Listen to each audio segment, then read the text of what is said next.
I'd like all of my special guests to say hello as well. Make sure all our sound is working well today. Hey, say hello, everybody. Hey, Hello, everybody. everyone. Selamat Hello. malam from Hello. Indonesia.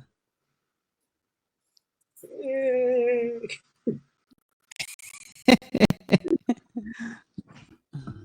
All right. So hopefully hopefully you all can hear us. Give us a nice thumbs up.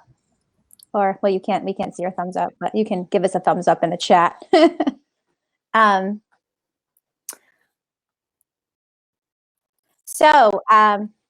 Welcome everyone. Hi, my name is Jessie. And I'm so happy you could join us today. And I apologize if you were joining us yesterday and there was some slight audio issues, and we're hoping we're good to go today. So I'm talking to you from a little shoreline in Connecticut in the United States. I'm right under Boston and right next to New York on the East Coast, right on the Atlantic Ocean. So I work at Topcoder, which is a virtual community of over 1 million members on every continent across the globe. And my job is to keep my community members happy, engaged, and to keep them coming back to learn and grow and earning money through competitions. It's super cool. You'll definitely have to take my word for it. So many of us around the world are home right now, keeping ourselves healthy and helping to protect our amazing healthcare workers. So I thought it would be a really fun idea to show you what I do every day. So every day I work from home with people all over the world, just like this. We chat through the computer or have a live chat to discuss things and get work done. And the best part of this job I have is really the ability to work with so many amazing people from tons of different cultures. It has really opened my eyes to this great big world out there. Sometimes when you're home working or going to school or simply just living life, you tend to forget that your location and role is a really small, tiny piece of this great big world we're living in. So I have learned tons over the last 15 years working at Topcoder about different countries and different cultures, and that truly is the most rewarding thing. So over the next few weeks, I want to invite you to come join me and learn about some different cultures around the world and different folks in different countries that I work with and respect and love being a part of our family here at Topcoder. So this week, I have invited a few folks today that I want you to meet. We have Harshit from India, Viki from Hungary, Alex from Venezuela, Thomas from Greece, and Cendhika from Indonesia. So to start, I want each of you guys to say hello in your language and just tell us where you are located in the world right now. So we'll start with you, Harshit. Okay, so finally I get to speak. I love to speak. So okay, I'm actually I'm from India. That is where the Southeast Asia begins. But right now I'm working out of Singapore. But I love to talk about India. In India we say hello by joining our two hands, which is like kind of the new trend these days because of the coronavirus, where you don't want to shake hands. So I would like all of you to start this practice for some time and say namaste when you meet or greet someone. So I think that's namaste, everyone. So I think that's pretty much like that's where I'm located. Right now I miss India sometimes because. I mean, the kind of weather I have in Singapore is same all throughout the year. India had like all seasons and weather. So yeah. And I'll tell you more later about India when I get my plans. Thank you, Harshit. Go ahead, Viki. Sziasztok, sziasztok, then switch to English, sorry. So I'm Viki, she's my daughter, Johanna. We are from Hungary, which is in Central Europe. Yeah, and we are staying at home right now. Thank you for having us here. And Alex? Hola. Hola. This is hi in Spanish. I'm from Venezuela. This is South America. But right now I'm living in Chile, which is very south in the world. But today I'm going to speak about Venezuela. Thanks. And Thomas? Hey everybody, I'm Thomas from Greece. Greece is a Southeast European country located right between Italy and Turkey. In Greece, we say Yasu, which means hi. Yashu. Awesome. And Cendhika? Hello everyone, this is Cendhika talking from the other side of the earth because it's just so far away from United States. It took me like almost 18 hours at least to fly from Indonesia to United States. And it's like 10 p.m. here. So selamat malam teman-teman, senang berjumpa dengan kalian semua. It's a good night everyone. It's a pleasure to meet you all. Wow, I'm not going to try to say that. That's awesome. Thank you guys. So great. So we have 6 different countries represented today. Fantastic. So one thing I want to have everyone go around again, and let's talk about your country. So, what languages do you speak? What is the weather like? What do you want to share about your country in particular? And then we'll talks about some holidays and some food and some other fun things. So, Harshit, you're up. Okay, yeah. So, so I think India is the 7th largest country in the world, and like the second populous country with 1.3 billion people.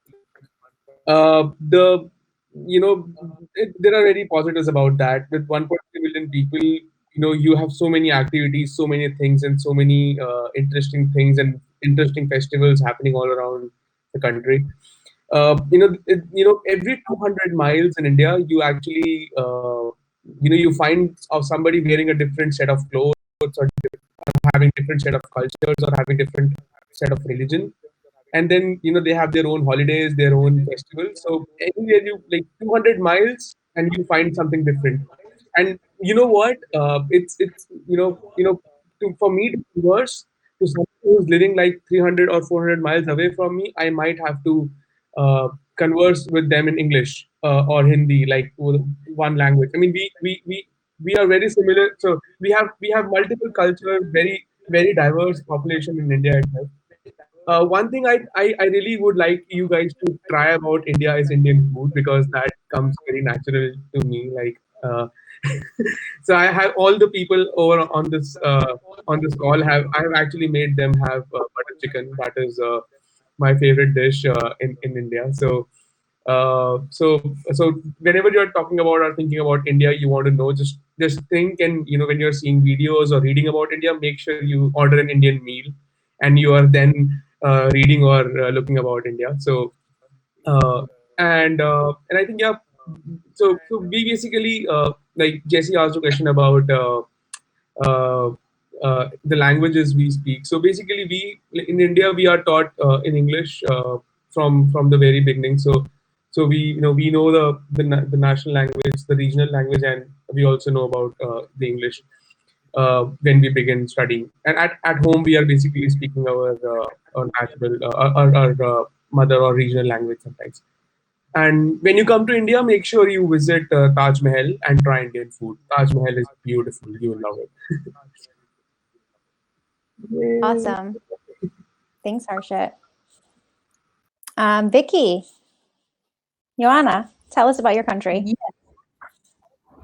So after India, like Hungary would be just a tiny little village because this is my research team, and she found out that Hungary is the same size as Kansas, so it's almost tiny little thing. For instance, what is interesting is that we only have one official language, which is Hungarian, and it's very, very difficult. I literally looked it up because I heard of it that it's difficult, but yeah, it's true. You can find it on the internet, especially for English language people, English native people. It's really, really, really hard. We have like 36 letters in the alphabet, for instance, and the grammar rules are pretty bad. Yes. So yeah, she can tell you. So don't try. I mean, you can try, but it will be really difficult. Then what else? We have continental weather, so it's not too hot. Thank God, it's not really bad. So we have 4 seasons. We have winter as well, where we usually get snow.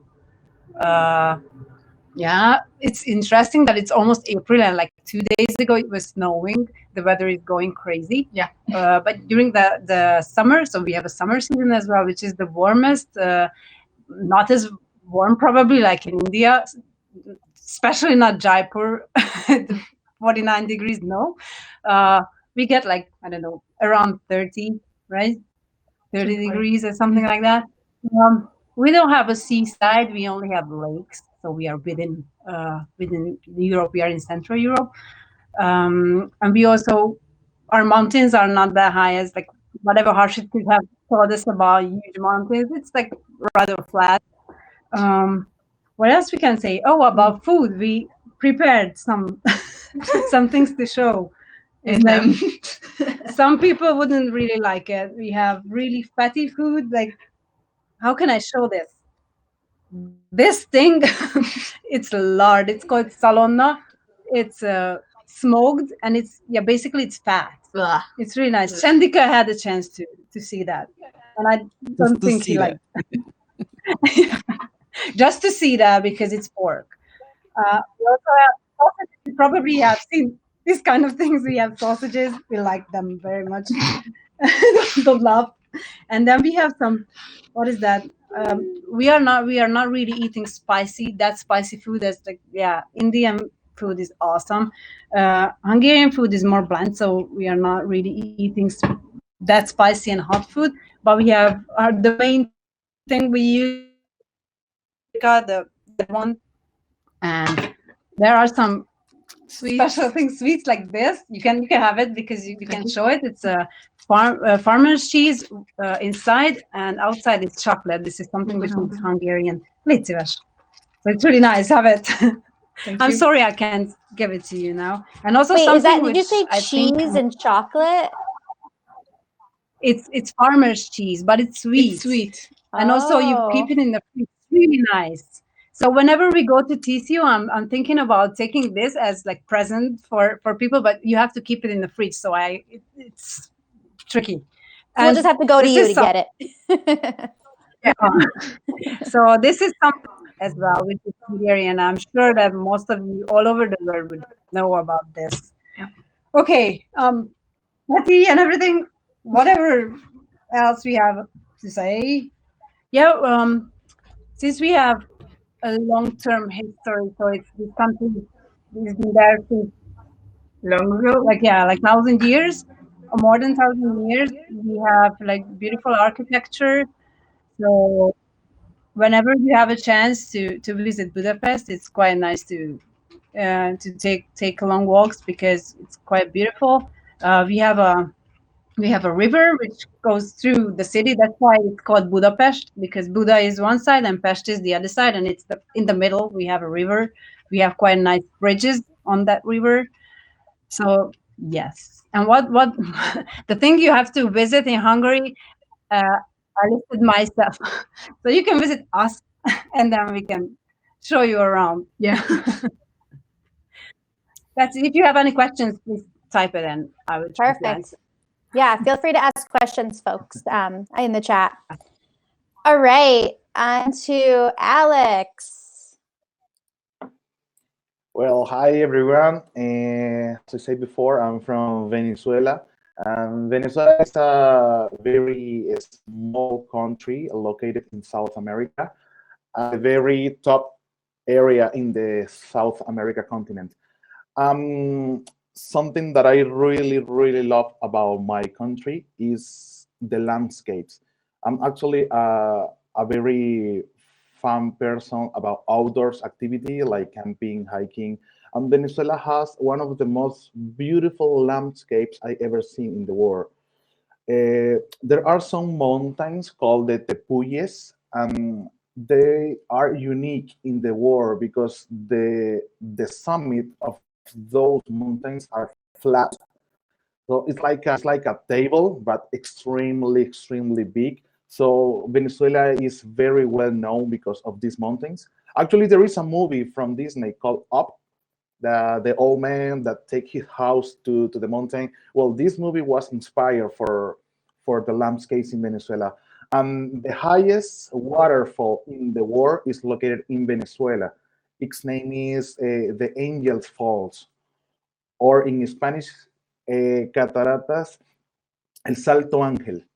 So, for me, being Venezuela living in another country is very sad sometimes because I really miss my country landscapes, especially the beaches.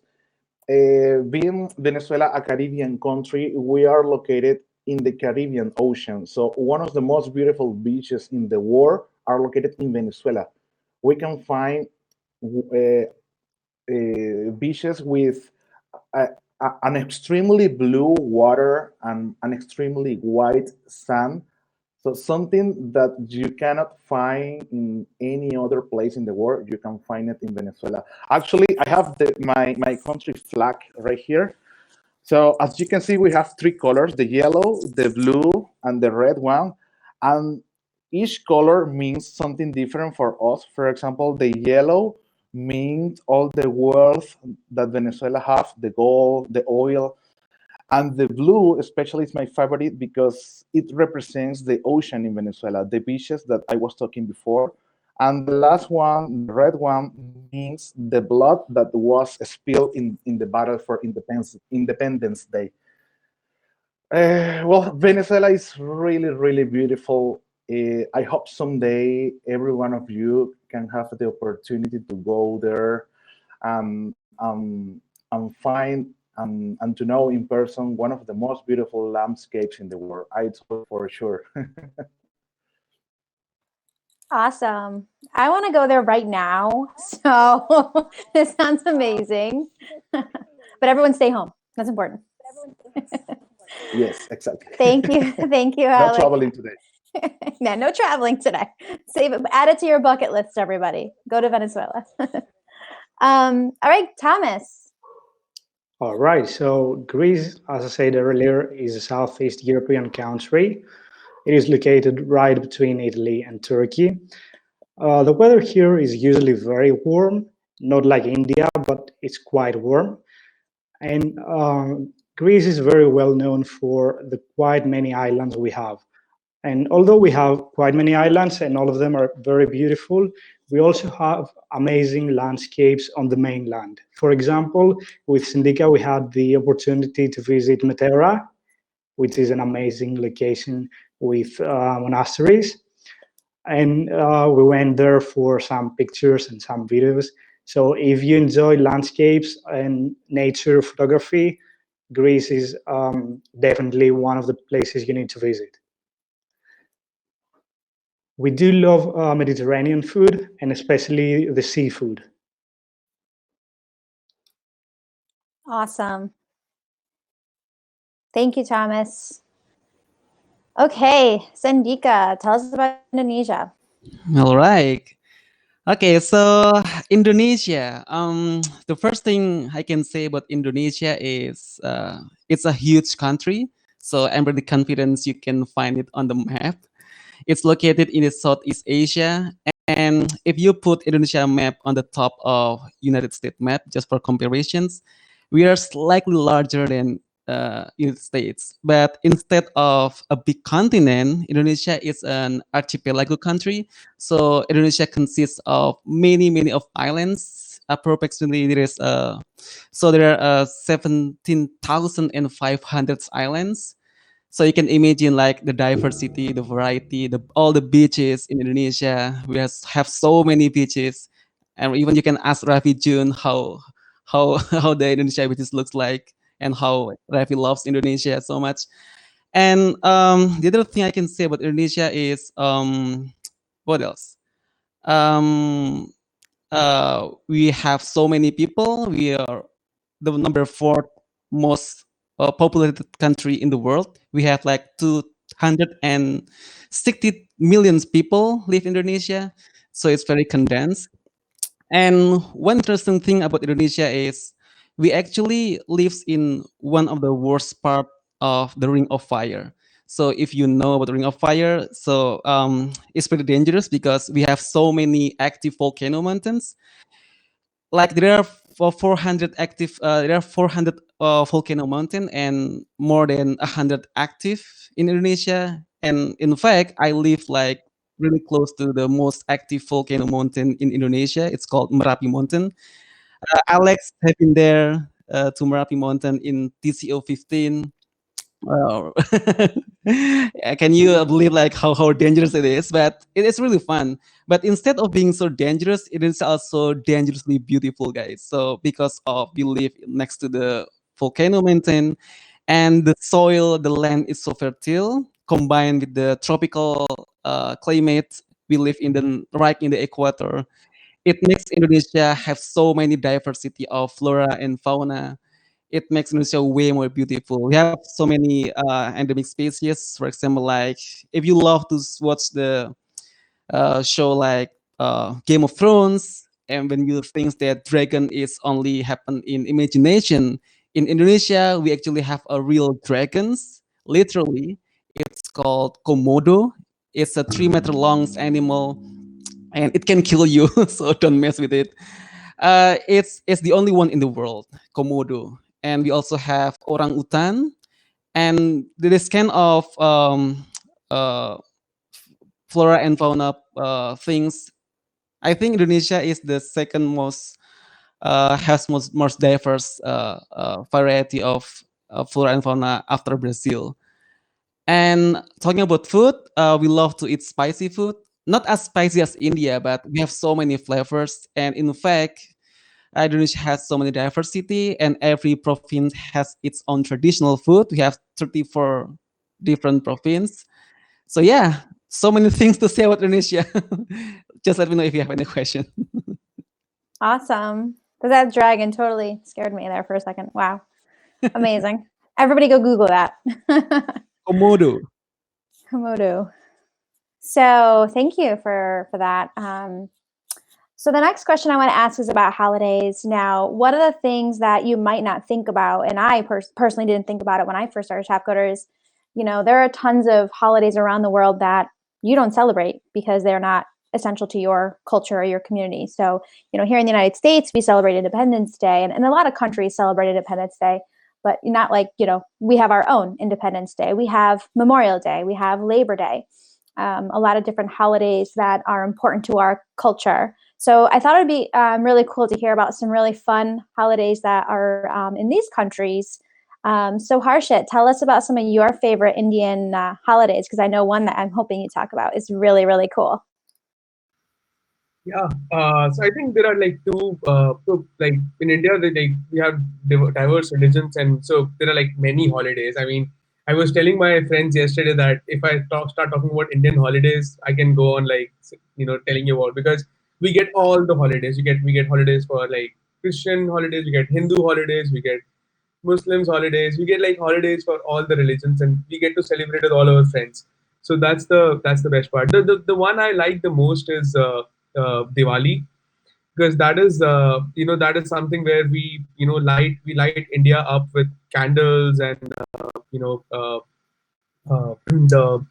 the lighted diyas. We call it deepaks and diyas. We light it up. We put our homes. We put electronic lights all over homes, and we keep it on for a week. So when I don't know if it's true or not. When NASA took a photograph of India from the space during those times, during the Diwali night, the whole India was like lighted up, because we light up, and it's a very sacred festival in Indian culture, because we basically we pray to God to bring us more wealth and bring us more prosperity. So it acts as a very very good. We all travel to our homes and stay with our parents and pray with our parents. So it's a very nice festival. The other one I like really the most is Holi. That's the festival of colors, and it's very amazing. We have dry colors and sometimes water guns and water balloons. So when I was a kid, I used to stand in the balcony, and everybody who was passing through my street, I used to throw balloons and be like, it's Holi, so I'm sorry. So we were like doing that all throughout the week, and then when the Holi came, like putting colors on friends and family, and enjoying those days. So these are like the fun and festivals, I really make sure that I go back to my home wherever am I in the world. So if you are around and they're not, and you have holiday too in your country, make sure you are there in India to experience these. Awesome. Thank you. And if you see some pictures of Holi, it looks amazing. I really wish we celebrated that in the United States. I mean, colors everywhere. I mean, Harshit sent me pictures with his face like just bombed with color. It looks so fun. So that's a really cool holiday. I encourage everybody to look into that and just check out some photos from that because it's super cool. Thank you. Okay, Viki.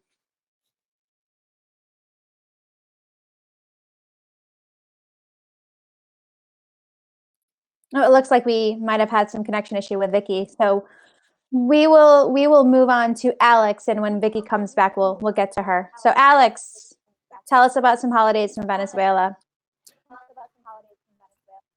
Sure. Well, in Venezuela, we have some different holidays.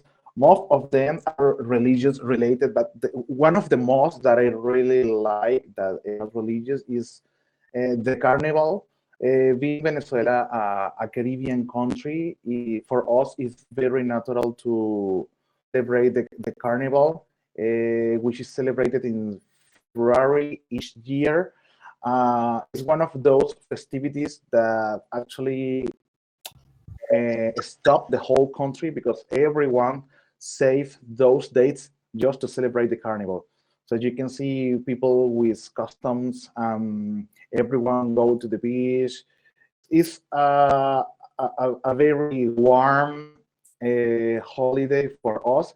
And one of the other holidays that we love to celebrate is the Christmas. It's funny because being a Caribbean country, many people don't think that we can celebrate the Christmas with so much love. We actually do. Everyone in Venezuela set up the lights around their houses.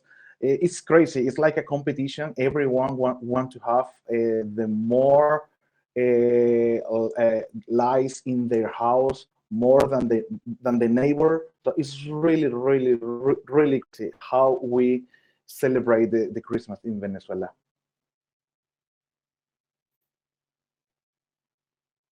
Awesome. That sounds fun. I'd love to see all those Christmas lights. We have a lot of that here, but not everybody takes part. So super cool. All right, Viki's back. So Viki, are you able to share about some holidays in Hungary?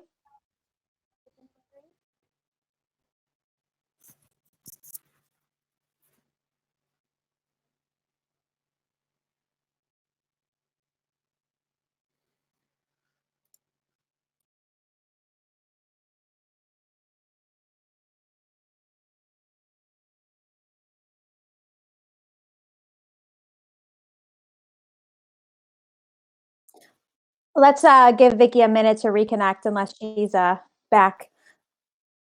If you want to have a go, Viki. Okay, finally I could hear something. Sorry, guys, the connection is pretty bad. Yeah, holidays. Yeah, the country is celebrating it's no, I didn't want to say that. So most of the Catholic things, but there is something which is interesting and probably unique in Hungary is the Easter eggs. You know the Easter eggs, but painting them is really a big thing, and there are people who can do it really in an artistic way. So it's really beautiful. I'm sorry I can't show you any pictures. You have, okay, whatever. So it's pretty beautiful, and we also, so I think maybe the biggest event is the State Foundation Day, which we have on the 20th of August, when we have a huge fireworks going on at night. So everyone would go out to the streets. It's pretty dangerous because of that sometimes. So it's nice. Yeah, we have festivals. So if it's not like a public holiday or something like that, we also have a lot of music festivals, which are famous, like Europe wide. What else we have? Yeah, I don't know. Yeah, we are not that not the happy people. We are not celebrating there that many a things. lot I of think. events when we are celebrating people who died, and we have like shows in school about that. And Yeah, It most just- of the holidays are based on the history, so they are not that fun. yeah, Like in India, it's beautiful. They are everything is kind of fun, so they celebrate everything very loud and colorful, like Holi and Diwali and things like that. We are not that funny. Yeah, thank you. That's okay though. You still have to celebrate your history. We do a lot of that here too. Okay, Thomas. Yeah, so I'm actually very surprised that we have so many common things with Alexander and people from Venezuela. We do celebrate the same holidays and pretty much with the same way. But I'm gonna talk about the Greek Independence Day, which was actually 2 days ago. Normally, we have huge parades across the country from students and military units, but this year, because of the coronavirus, we only had a few flyovers by military aircrafts. Making do with those lemons you've been dealt, right? So I was talking about making lemonade with lemons. So, but that's cool. You still got to celebrate in some way. And happy Independence Day belated, Thomas. Cool. Yeah, here in the States, when it's Independence Day, we have fireworks and picnics and hot dogs and hamburgers. It's fun. It's fun to get everyone together. So let's talk to Cendhika. Okay, Indonesia holiday. So yeah, I think the main national holiday is Indonesia Independence Day. It's occur every August 17. Pretty much similar celebration. Most of the people here, especially in the village, has like games for kids and for adults too as well. Traditional games, like every part of the country celebrate it with so many fun things, prizes, etc. And the other things that mostly dominated about Indonesia holiday is it's most about religion, because Indonesia has 5 official religions and we strongly uphold all of them. So every religion's holiday in Indonesia is being celebrated by some of Indonesia people, depends on their religions. But because Indonesia is biggest Muslim population in the world, so Muslim population, I mean the Muslim holidays become really something here. One other thing that's really pay attention is celebration of Idul Fitri. It's happened every after Ramadan. So once a year, every month, we have like fasting for 1 month, full for 1 month.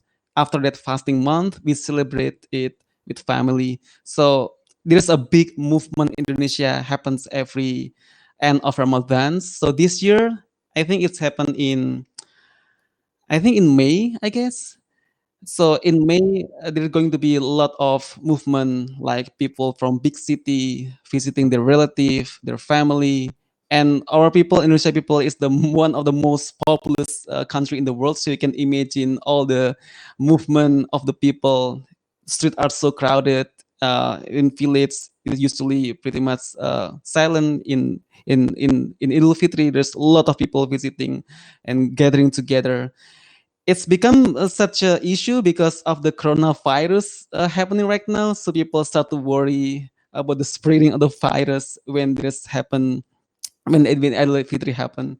So yeah, that's about Indonesia holiday. Very cool. And for those who don't know, fasting is not eating from sunrise to sunset, right, Cendhika? Yeah, so fasting is we start to eat before the sun rises, and we break fasting once the sun set. So it's like Right. 12, no, yeah, 11 hours. No eat, no drink. And it's getting longer Wow. when I stay in state in summer, because the day is longer than the night time. So it's really Yeah. challenging. Cool. Well, I definitely learned some things. That was cool. I think we have time for one more question. And one of the things I want to ask all of you is, you guys are really good at English. which is pretty impressive, coming from so many different countries. Now here in the United States, we are raised on English. Some kids get introduced to another language depending on their family. We have a big melting pot here, so a lot of people have a different language within their family. I did not. My family spoke Italian, but not all of us. So I learned it in high school when I was a teenager. But some kids learn another language in elementary school or in high school, but it's not, a requirement for us to be bilingual. And it's one of my biggest regrets is not being able to, speak Spanish fluently or another language. So tell us about like growing up in your country where you have your own language, and how English comes in and how you got so good at it. All of you are so good at talking, writing, reading. Just curious to hear how that all worked. So Harshit? Yeah, I think so. I think in India, most of the textbooks and most of the right now, most of the education system, not all, but most of it is English medium. So which means all our textbooks and all our conversation medium is in English. Even if it is not in English, then we do have a subject for teaching English. And basically, so that's how I think English falls into a lot into Indians. Moreover, all the conversation medium with the government or with various other organizations or hoardings or banners, they do have English all over India. The regional language and English. So that actually makes us makes us learn English and when we go back to our homes and when we are not in school or not in an organization or not in a college, we basically tend to speak in our own language. And I tend to remember my school days when we were not able to understand things in English, then the teachers actually resorted to speak in the regional language and explain like this is what it is. Now do you get it? And yeah, now we get it. So yeah, those these are some of the and when I remember when I used to do theater, and when I started doing theater in English, that's when the English actually my English actually got a little bit better, because we were reading Shakespeare's and we were reading some of the real English plays then to really learn the real words and the way they are spoken. So these things I remember from my childhood when we really go back and learn languages. Yeah. Wow, reading Shakespeare with English as your second language sounds really difficult. Yeah, that is. Yeah. All right, Viki, how about you and Yo-Yo? But to be honest, the fact that Yo-Yo speaks English is quite extraordinary here, because for a long time, Hungary was under Russian influence, and many other people had to learn Russian. Nothing else, just Russian, as far as I know. I was lucky because when I was in third grade, when we started to learn a second language, I had the chance to start to learn English. So from that point, we are a little bit better in this. But still, since everything on the TV or in the movies, everything is dubbed, we don't really have a chance to listen to like live English language. I mean, spoken language. You only have a chance to learn English in the class, and it's not really that good. So they emphasize grammar and things like that, which doesn't really help you. So even if my English is not that good, like in grammar, oh yeah, then now I can speak. So I can't really use grammar that well, but it doesn't matter. I can still communicate in a certain level. If you talk about Hungarian, it's a very weird language because we don't have any other languages in the world which we have anything to do with the others. So we are in the same language family with Finnish, with the Finnish language, but we don't understand each other at all. So it's just grammatical things that that we have common with them. So there is nothing, and it's interesting that we are in the middle of Europe and everyone else has something to do with each other. Like we have Slavic languages to the north and to the south as well. They can kind of understand each other. oh, we have nothing to do with that. So it's really interesting, and I really would like to feel it once. How does that feel when you can understand something, a completely different language, but when you hear them talking, and maybe you can get the meaning, and that doesn't happen with us. Actually, when I studied German for a half year, and English and German is similar, kind of, and I could understand some words. Yeah, that's true. Like it's a similar family. Somewhere they are connected. So we don't have that at all. You So guys Yo-Yo are is very, very interesting. Yo-Yo is very lucky because I can take her to all these trips and everything, so she can keep up with this English.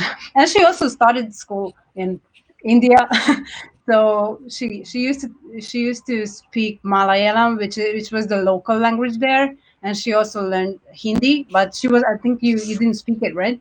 No, You could spoke the Malayalam, which was I remember like 2 sentences or something. yeah. Very cool. How about Alex? Well, I would like to clarify something first. I don't consider myself I speak English, so I'm still learning, and I force myself to keep improving my pronunciation, my vocabulary. So this has been a very long journey since I was a teenager to start learning this new language. But the first time that I started to study this language was when I was around 15 years old. I had the opportunity to live in a very small island called Trinidad and Tobago, which is located in the Caribbean Ocean, really close to Venezuela. So I had the opportunity to live there for a year. Their language is English, so I was forced to start learning this language to keep communicating myself. Uh, Actually, today I think that I have more skills on English writing the language than actually speaking the language. But I really like this language. I want to keep improving. I hope some year I can speak very fluently, like a U.S. citizen. So this is one of my goals for this life, to improve my language. Thank you. And I think you speak very good English, so you're doing a great job. Great job. Okay, Thomas. Yeah, so even though it's not required to know English here in Greece, because everybody speaks Greek, unless, of course, you live on an island or another very touristy place, most of the kids take courses from the elementary school, so pretty much everybody knows English. But the thing here is that most of the people are too shy to start speaking English. So if you go to somebody and you speak English, chances are they're not gonna respond back, unless, of course, you say something in Greek. Like if you say "yasu," which is hi, and then you start speaking English, they're gonna respond back because they feel more comfortable with you. And that's super cool. So just as an aside, Thomas was at our event last year with his brother. And Thomas, you speak very good English, and you said, "Oh, my brother is not comfortable with English," and he was like roaming around, on his own. So it's just interesting how you are so advanced with it because you use it all the time. So you need to tell your brother to get up so he can come and chat with us too. Yeah, he's is that just something taking because you wanted to learn it and Yeah. but he's learning it now? Awesome. He's actually taking English courses right now. Awesome. Tell him we said hello and how are you in English. Super cool. Okay, and Cendhika. Yeah, it's quite difficult for us to learn English here because the awareness of people about English is not as good as other country, I guess. First, because Indonesia has so many languages, and people are most likely prefer to use traditional language over the national or even international language, because in my era, like back in my childhood, we use traditional language to respect older people. So when we speak with older people, with our parents, with our grandfather in traditional language, it means that we respect them more. And like time over time, people have more awareness about using of national and international language. And honestly, I learned English mostly not from school. Even there is an English subject since elementary school, but after the school, people don't use English anymore. So yeah, I play video games to learn about English at the time, and it helps me a lot when I play RPG games which has a lot of dialogue like Final Fantasy in PlayStation 1. Yeah, I use that because it's very difficult to practice English with people here because people are so shy to speak English. And but nowadays it has become more awareness of the people. So I see a lot of people and even use English as their primary language in school. So it's pretty impressive for kids nowadays in Indonesia.